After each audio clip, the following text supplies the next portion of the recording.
Welcome. Thank you for joining us today for today's webinar. The Chapter Leaders webinar is sponsored by APCO International Member and Chapter Services Committee. I am Brian LaMonica, immediate past president of the Atlantic Chapter of APCO, and we're delighted that you have joined us today. During today's session, your telephone has been muted. We do want to hear from you, but first, let me introduce Susan Sowell-Corder, Director of Knowledge and Management and Membership for APCO. Susan? Good afternoon. Today, as Brian mentioned, your phone has been muted. However, you should see a questions or chat area on the right side of your GoToWebinar. Throughout the presentation, if you have questions, you can type them in there or raise your hand, and we will answer all of the questions as time allows at the end of the presentation. So with that, I turn it back to you, Brian. Thank you, Susan. Presenters today are North Carolina President Wrenn and North Carolina Vice President Grayson Gusa. Today's topic will be hurricane aftermath, coming together to take care of our own. Brett and Grayson. Good afternoon. Thank you, Brian. My name is Brett Wrenn. I have the honor of serving in North Carolina APCO as the president this year. And serving along with me is Grayson Gusa. I also have the honor of serving Person County Emergency Services as their division chief over the communication or the Emergency Communication Center here in the county. During this incident, or over the incident we're getting ready to review, also was able to serve as a communication leader with the Department of Emergency Management. So I've seen a lot of this stuff firsthand coming through the central branch. But Grayson? Good afternoon, everyone. My name is Grayson Gusa, and I serve as the training officer for Davie County 911 in Mocksville, North Carolina, and also hold the position of first vice president with North Carolina APCO. Additionally, I serve on the Member and Chapter Services Committee, which is presenting this webinar today, and hope that we're able to give you some information about how we truly came together to take care of our own during the response to Hurricane Florence. As we begin, I'm first going to start with just a little bit of an overview of how Florence started and some of the effects that it initially had on North Carolina.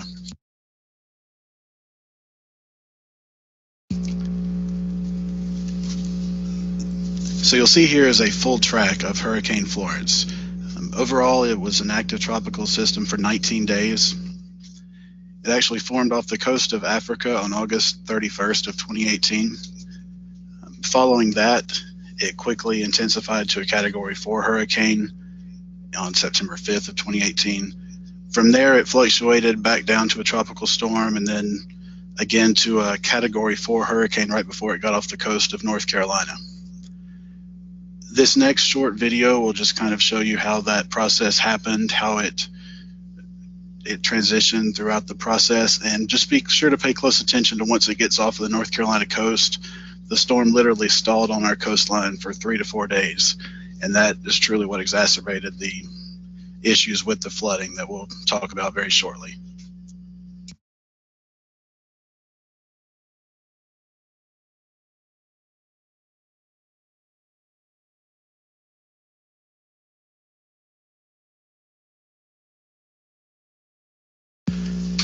So you'll see now it has turned into a tropical storm. This was around September 1st.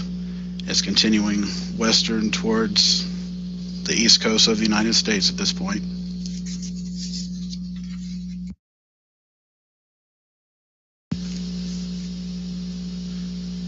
Okay, it experienced a rapid intensification September 5th and got up to a Category 4 storm. And then as you can see, 2 days later, it lost some of that strength, downgraded back down to a tropical storm.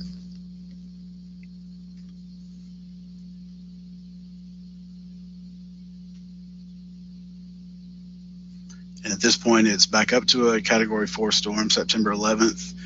At this point, we knew that it was coming towards North Carolina, and this is when we really started getting prepared for the worst. Now pay attention here. As you'll see, it just rocks back and forth off the coastline, eventually makes landfall near Wrightsville Beach, and then slowly over the course of 3 days, it traversed most of South Carolina, placing the worst part of the storm over North Carolina, giving us the largest flooding damage from the storm. So I've showed you some of the path of the storm. how it formed and made its way to North Carolina. Now I'll share some specific impacts that we face in our state. After making the initial landfall, within 6 hours of that initial landfall, there's over 200 estimated rescues that took place near and around the New Hanover County area, which includes the city of Wilmington. And additionally, during that first day after it did make landfall, it is estimated that 90% of power customers in the New Hanover County area were without power. Just for some reference of how that compares, New Hanover County is very densely populated. It does have the city of Wilmington, and the total population for just New Hanover County alone is 228,000. So when you think about 90% of those not having power, that's a fairly significant number. So as most of you probably recall from seeing on the news, one of the largest impacts from Hurricane Florence was the unprecedented rainfall amounts. Since the storm, like I said earlier, set off the coast for several days, it had time to tear down some of the sand dunes and wash away some of the beach. And then once it made landfall, a record was set in Elizabethtown, North Carolina. 35.9 inches of rain was recorded, making it the most rain ever recorded from a tropical event in our state. And even looking back before the storm actually hit, 2018 was a very wet year for North Carolina. We had several inches of rain throughout the state throughout the year, and there had been previous flooding, so that the grounds were already very saturated before the storm even hit. So that certainly made it even worse when we got this 35, 40 inches of rain in certain areas. So just to give a little bit of a better overview, the National Weather Service, this is their estimates of how much rain fell throughout the state. You'll see down here in Wilmington, which is New Hanover County that I was speaking of earlier, estimates range from 30 to 50 inches of rain just in the 4 or 5 days of the storm. And you can see the bullseye was mainly on this eastern part of the state. The northeastern area, they were spared some of the worst. And just also a point of reference, this is the area that I live. We got between 3 to 4 inches of rain. And likewise for Brett, he's from Roxborough, and they got 6 to 8 inches there. So our part of the state further inland, we did a whole lot better than the eastern part that got hit so hard. Many of you probably saw these pictures also. During the storm, it was estimated that about 2,200 miles of primary and secondary state maintained roads were closed due to the flooding. The biggest impact came from both Interstate 40 and Interstate 95 being shut down. This picture shown here is actually Interstate 40 near Pender County, which is about 20 miles inland from the coast. And then as the water began to recede, there were some more challenges that came up, and I think this is likely what made more of the news, more of the media attention. As you can see, as the water receded, there were several fish that were left behind, and they covered a good portion of I-40. And the picture on the left here is actually one of the local fire departments that was assisting with the cleanup effort and just washing the fish off the roadway, basically.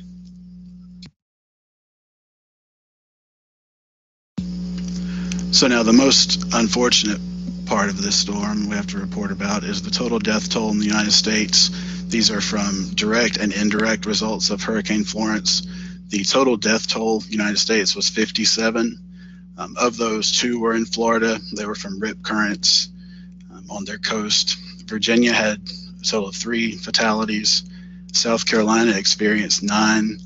And then North Carolina had a staggering 43 fatalities directly and indirectly related to Hurricane Florence.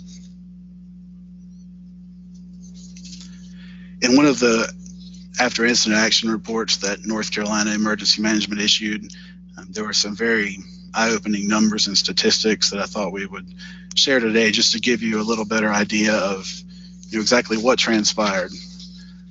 So there were a total of 5,214 rescues performed. That was performed by 3,527 search and rescue personnel.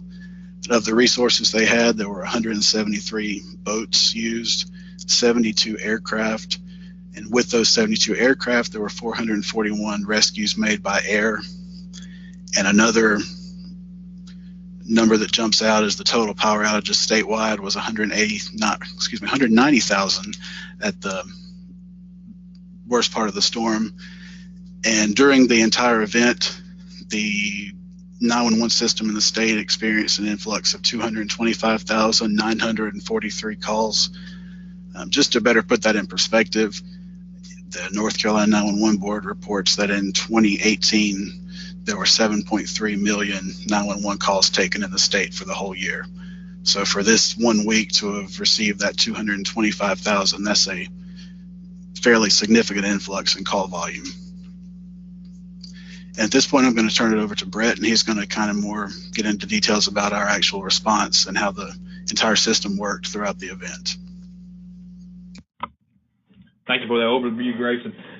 As Grayson mentioned, now we're kind of transitioning into more of the what we were doing ahead of time and the actual response the association or APCO association had to the events that were getting ready to transpire. So right when we knew that the hurricane was headed towards North Carolina, at the same time, the North Carolina Public Safety Communications Conference was underway.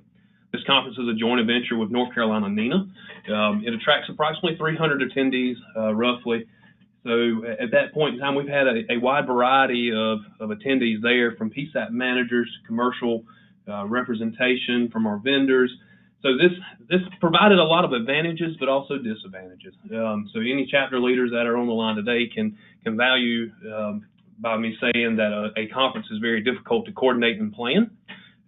Everything that we had planned was having to be changed or reevaluated at a moment's notice. So, but it did provide some great face-to-face coordination between other PSAP managers who may be close by in geographical area, but also in non-geographical area. I have an example later on in the slideshow to show some pre-plans that were actually, they started while the two PSAP directors or managers were at the conference.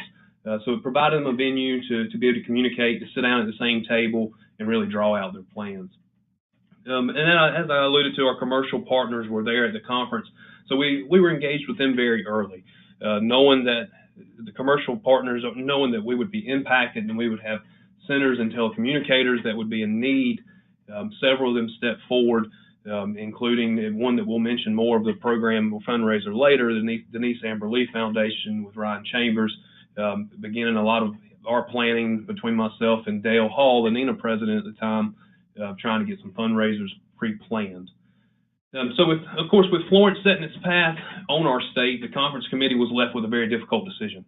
Of course, we tried our best to take all facts into consideration of the track of the storm, what kind of impacts we would see, what we needed to do. So ultimately, we had no other choice but to revise our schedule. The closing banquet was moved up a night, so therefore swearing in the new presidents to each association was moved up a night. So just 3 to 5 days before the actual hurricane made landfall is when myself and Grayson were sworn into our current positions.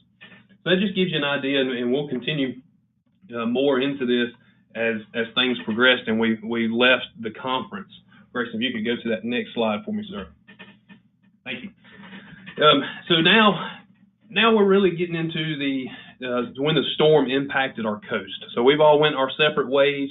We're communicating by phone, text, email, trying to come up with plans that would assist the telecommunicators in the state of North Carolina. But the first thing we had to make a decision on is how bad was it, or how bad are things downrange? Of course, we always talk about the trigger points, or when do you really pull the trigger on a decision to implement a fundraiser or start pushing out information. So we didn't want to do that prematurely. But also all of us being integrated in a lot of the response, we had a good idea that things were pretty bad. So from there, we reached out to some partners in Texas, done some conference calls and got some advice from them.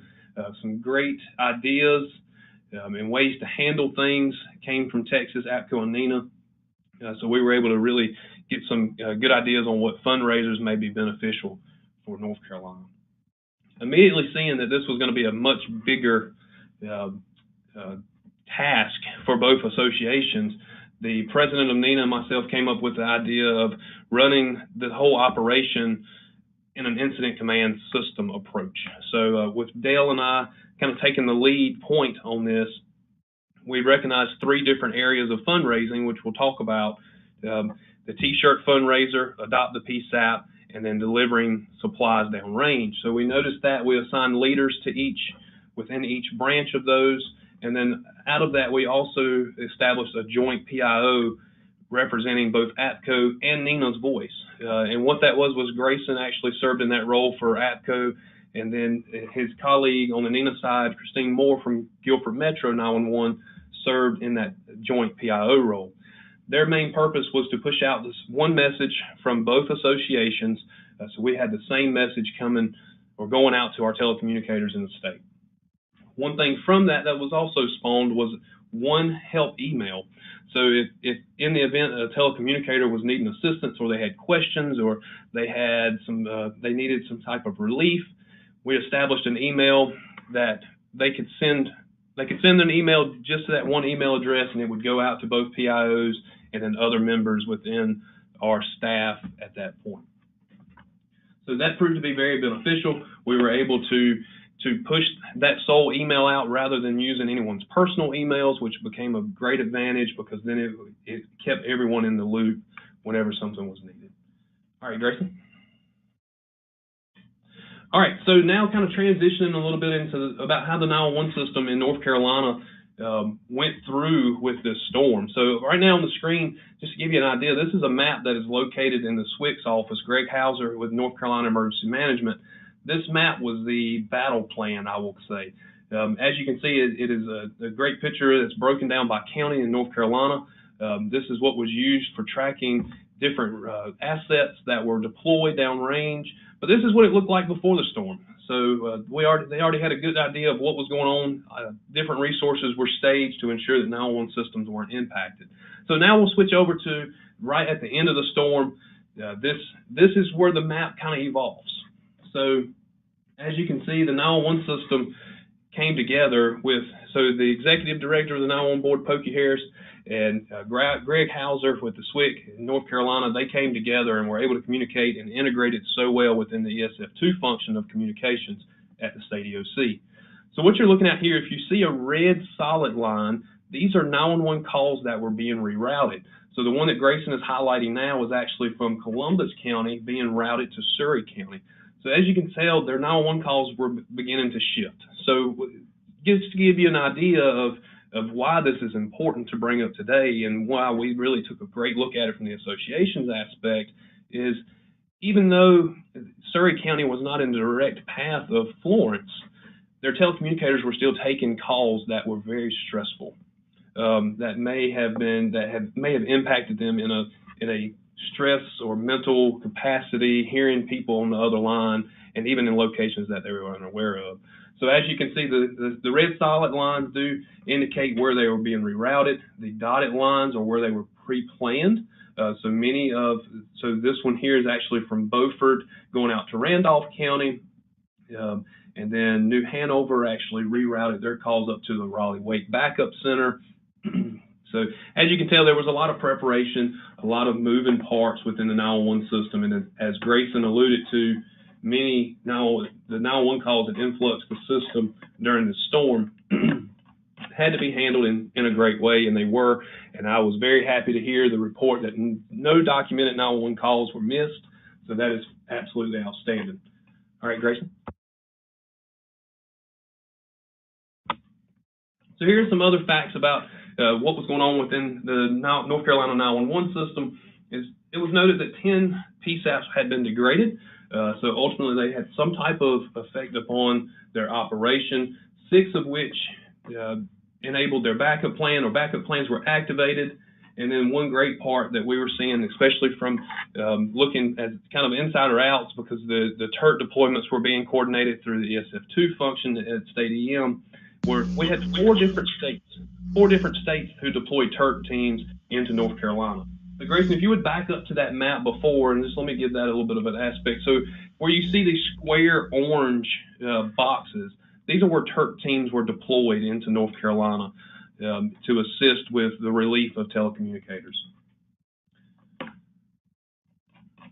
And with that, I will turn this back over to Grayson, who can talk a little bit more about some donations that were received early on from West Virginia APCO.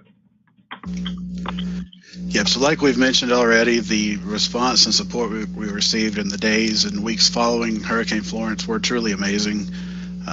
One Sunday morning, I believe it was 2 or 3 weeks after the storm had left the area, I received a call from Charlie Bigford, the president of West Virginia APCO, telling me they had completed a donation drive and that they were on their way that day to deliver their donations to North Carolina. When I initially talked to him, I did not realize the magnitude of the donations they had collected. It ended up being a close to 30-foot trailer full of cleaning and personal hygiene supplies. At this point, we had not really identified any staging location for donations, so it took a lot of fast coordination, a lot of phone calls, working around, and through the help of our North Carolina APCO Regional Ambassador, Tracy Trogdon, who works for Fayetteville Police Department, she was able to secure us storage with the Fayetteville Fire Department. So the picture you'll see here is one of the West Virginia fire departments that helped in delivering the supplies that they had collected.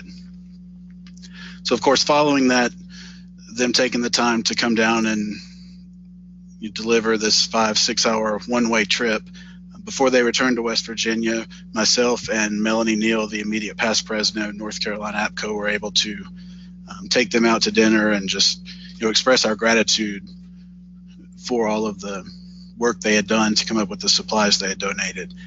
And I'll also add on just a more personal note, shortly after the storm hit, I was surprised. I came home one day from work and had a box of snacks and goodies on the front door and had no clue what it was, and I opened it, and it was actually sent from the Oklahoma chapter of APCO. Lisa Porch had coordinated it, and it was just random snacks, goodies for the telecommunicators. And the simple act of kindness really opened my eyes to how great the APCO organization is nationwide as a true family. And I can also say that my staff at my communication center certainly appreciated those snacks and the gifts that were delivered. So Brett, I will turn it back over to you now. Thank you, Grayson. So with all these supplies coming into North Carolina, as Grayson was alluded to, we weren't quite prepared for that type of influx of supplies. So thankfully they were able to be housed in the Fayetteville Fire Department until approximately somewhere on October the 4th. We assembled 10 volunteers and several pickup trucks to really start digging in to these supplies and getting them dispersed. So the picture that's up right now are the volunteers who jumped in and to help with the delivery. But the biggest thing ahead of this was trying to determine or establish where the supplies needed to go, what telecommunicators had been impacted, where they were located at, where we could deliver the supplies to. So as you think about this, it's a logistical nightmare of trying to figure out where everything should go and ensuring that your volunteers that you're sending into these areas are safe to go there. So Grayson, if you could roll to the next slide for me. So like I was saying, there were 10 volunteers that day, 7 different pickup trucks, SUVs, all types of different vehicles were utilized. So in the picture to the right here, you'll see the pickup truck being loaded down. This was loaded with 4 care packages. Throughout this entire delivery event, we delivered 30 total care packages throughout 13 different counties in our state. We covered approximately 982 road miles. Your traditional navigation to a particular area, we were having to alter because of these secondary or primary or secondary roads being, you couldn't pass them. So here is a great example of those 4 care packages being loaded up and delivered down into those areas. So this was one great relief effort that was enabled by the West Virginia APCO that we were very appreciative of, and we were able to get these downrange to the people who really needed them.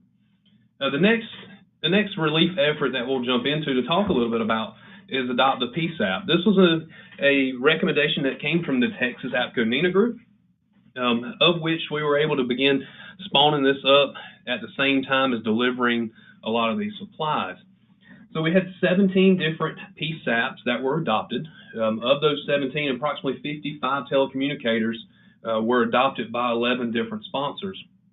Those sponsors came from all over the United States, from 7 different states in the United States, and the way that we were able to connect them were through a partner or that leader of that branch was able to connect the sponsor with the telecommunicator needing to be adopted, and they went one-on-one to provide that information. So if the telecommunicator needed a specific item, then they could communicate that with their sponsor.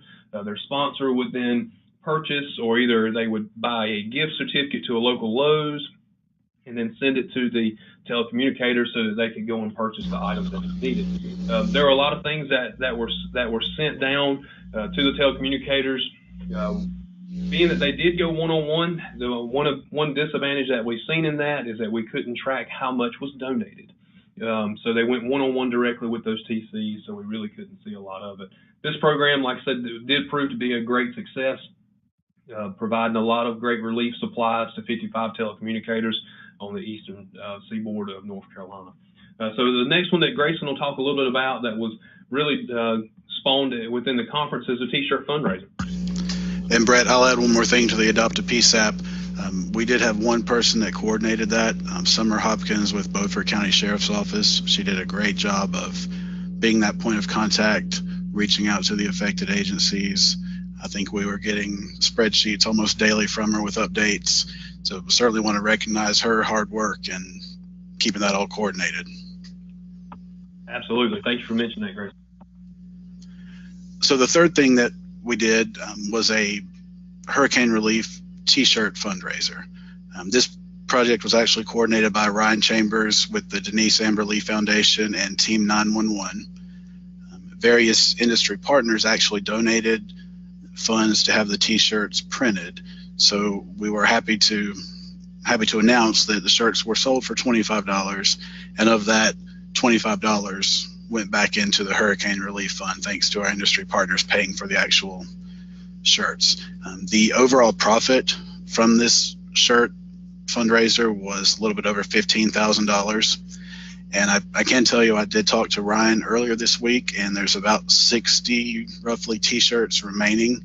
So if anyone is still interested or would like to purchase one, feel free to reach out to me, and I can get you in touch with him to see if the sizes are available and try to get that worked out. My email address is shown now. It'll also be shown again at the end of the presentation. So if you don't get to copy it down now, it'll be there at the end. So what we did with the money, I mentioned the T-shirt fundraiser, and the exact amount was $15,650, and we can report that all of that was given to the affected telecommunicators by Hurricane Florence. The financial donation aspect was actually handled through the TLC Fund, which is a 501c3 organization that is founded in North Carolina to support telecommunicators facing hardships. It's very similar to the setup of the APCO Sunshine Fund. This specific is just for North Carolina telecommunicators. It was established by a group with the Guilford Metro 911 Center in 2015. In their first 3 years, from 2015 to 2018, they received 9 requests for assistance, and of those 9, they were able to fulfill each one of them. And then last year for the hurricane, they actually received 11 requests for financial assistance from telecommunicators who were victims of the storm, and happy to report that they were able to fulfill each of the 11 requests, donating the $15,650. One thing, another plug I'll put in for the TLC Fund is this has really depleted a lot of their resources, and they are always accepting donations. They can be found on Facebook. It's the TLC Fund on there. I believe they also have an online or website that you can make donations. So if anyone's interested, again, it's the TLC Fund. You should be able to find them easily on Facebook if you want more information on that fund. And Brett, I'll put it back to you. All right, so we've really covered the main 3 areas of relief that we focused on directly following Hurricane Florence. So out of that, of course, we tried our best to do everything the best that we could during the event. We will continue to strive to do even better. So just reviewing a couple of things that we noted that we could have done better at is having scheduled conference calls between our staff that were actually working the event. So a lot of times we were only doing conference calls when a particular hot topic came up. But what that did not enable is for a lot of the passing of information of the smaller items that some others may needed to know. So we have listed that as kind of a challenge or lessons learned from this event. One other aspect is the coordinating the delivery of supplies sooner. So Florence did make landfall on September 14th. We were able to deliver the supplies downrange into the impacted areas on October the 4th. So some of what we were finding is, and this was without us knowing a lot of what it tells to have the cleanup process done, is as soon as the storm passes through and the water recedes, a lot of people are already shifting into cleanup mode of Cloroxing their houses or ripping out sheetrock. So the supplies coming in on the backside were more of restock for a lot of those people who had been impacted. So trying to get those supplies downrange even sooner is something that we'll work to do better at in the future. One thing that we also have listed as kind of a lesson learned that we were really in a scramble for was trying to identify the different collection facilities or identify where we could put our donated items. So we really scrambled, and thanks to Tracy for finding a place that was climate controlled, out of the elements, to store that. However, that was taking up a apparatus bay at Fayetteville Fire Department. So there's a lot of challenges with trying to find facilities to place donated items, especially even ahead of time, because you never know what area is being impacted. So in the last one that we'll list is fact-based decision making. We had a lot of rumors that were within the event of trying to control those, a lot of decisions that were being made ahead of time that become way out of play ultimately once the event hit. So rumor control and trying to make decisions based upon the facts instead of the speculation was definitely an area where we look to try to control a little bit better in the future. So with that, we went over, like I said, the main three topics that we really focused on during and after Florence. A lot of these are long-term efforts, and some of the people who were impacted are still going through the cleanup process. But not sure if we have any questions, but we've reached the end of our presentation. But I will turn it back over to Grayson. Do you have any other comments? No, other than I appreciate everyone taking the time out of your day to join us today as we try to share just a little bit of what went on in response to Hurricane Florence. And it's also worth noting that while all of this was going on, Brett also had another little addition. They had a baby born right shortly after the hurricane hit, if I'm not mistaken. So he was out of commission for a little while, but he certainly did a great job of juggling this along with his personal life. So I just want to commend you on that, Brett. Thank you, Grayson. Yeah, and, as Grayson was mentioning, the week after Florence pulled out of North Carolina, my wife and I had our second newborn enter our lives, and I've relied greatly on the rest of my board. So if I can pass along to any other APCO leaders to say, definitely form those relations with your board, open those communications pathways on a daily basis, because that really proved to be very beneficial for me and within being able to rely on Grayson. But don't know if we have any questions. I'm checking now. Any questions coming in? There have not been any so far. If anybody has questions, you can type them into the question panel, or you can raise your hand and I will call on you and try to unmute you so you can ask your question. Thank you, Susan. We'll take just a brief few seconds to see if anyone has any questions. All right, not hearing anything. It looks like there might still be some shirts available. I have all sizes, small to 5XL for the Carolina Front shirts. I missed that last bit of So it looks like there's still shirts available if anybody's interested. There's a couple of notes here. The funds will continue to go to the TLC fund. Ryan, are you the person that people should contact directly? In fact, why don't I see, Ryan, if I can unmute you? And you should be able to talk now. Yeah, if you just want to continue to contact Grayson, Grayson can coordinate with me. And then once the purchase of the shirts are made, I'll coordinate the shipping directly to the person who purchased them.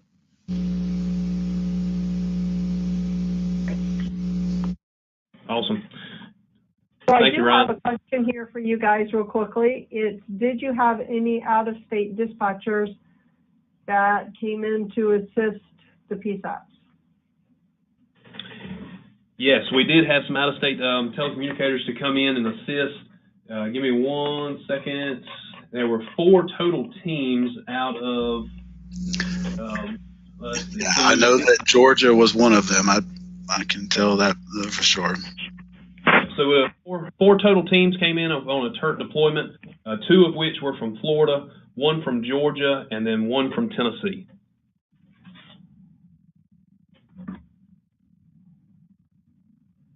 Thank you, Pokey. All right, so if there are no more questions, if you think of any questions after we end the webinar, Grayson and I's contact information is listed on the screen now. Feel free to reach out to us by email or phone call. This was a very big learning process for me, experiencing the first hurricane and while being the president of APCO. So really everyone looking to the association to provide or coordinate some type of relief for our staff, and it was a pleasure doing so. But with that, I will tell everyone thank you. Thank you for joining us and taking the time out of your day. I hope you continue to have a great day. If you're in North Carolina, stay dry.